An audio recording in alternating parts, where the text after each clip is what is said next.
معراج کی بات کرنے کا تو اب وقت آیا ہے، اس لیے کہ معراج کا سارا واقعہ تو مسجد اقصی کے گرد گھومتا ہے۔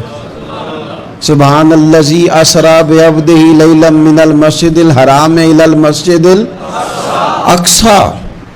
حضور نے معراج کی رات مسجد اقصی میں نماز پڑھائی تھی، اور ایک بار پھر سے طیبہ سے فلسطین میں آ، راستہ دیکھتی ہے پھر مسجد اقصی تیرا۔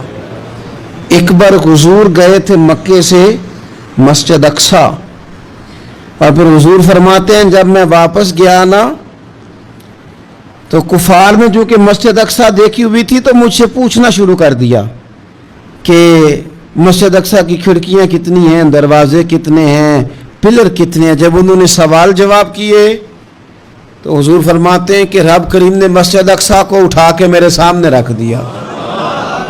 میں دیکھتا جاتا تھا، بتاتا جاتا تھا، کہہ لوں بات کر لوں۔ ایک دفعہ حضور مکے سے مسجد اقصی آئے، اور ایک دفعہ مسجد اقصی میرے نبی کی زیارت کے لیے مکے گئی، حضور کی زیارت کے لیے مکہ شریف گئی۔ اور میرے نبی تو صرف کسی چیز کی طرف ایک دفعہ دیکھ لیں تو وہ رحمت کے پھول کھلتے ہیں۔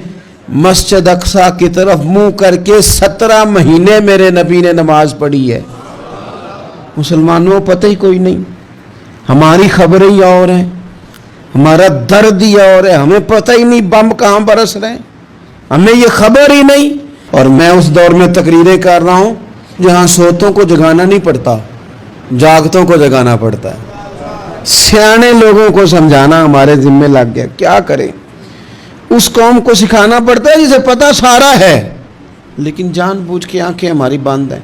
یہ مولوی کو بات کرتا تو لوگ کہتے دیکھو مولوی گالی دیتا ہے، لیکن اگر قائد اعظم محمد علی جناح کہے کہ اسرائیل امریکہ کی ناجائز اولاد ہے تو پھر تو تمہیں ہضم کر لینا چاہیے نا، پھر تو لبرل کو بھی ہضم ہونا چاہیے نا کہ قائد اعظم نے کہا ہے، اور اس ناجائز بچے کو تم نے اتنی طاقتیں دے دی کہ وہ مسلمانوں کے قبلہ اول میں نماز پڑھنے والوں کو بھی نہ بخشے۔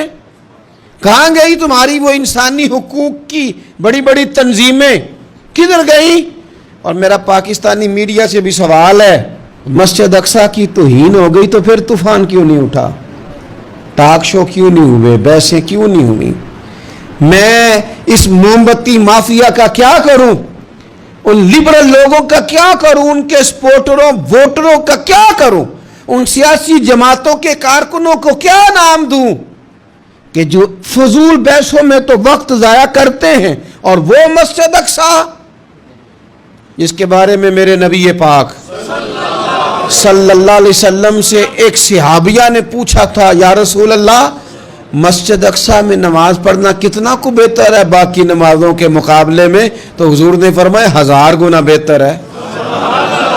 بی بی عرض کرنے لگی سونیا میں جا تو نہیں سکتی، دل بڑا کرتا ہے، تو حضور نے فرمایا جا نہیں سکتی تو وہاں تیل ہی بھجوا دے، جس میں حاضری لگوانے کی حضور بات کریں جس مسجد میں۔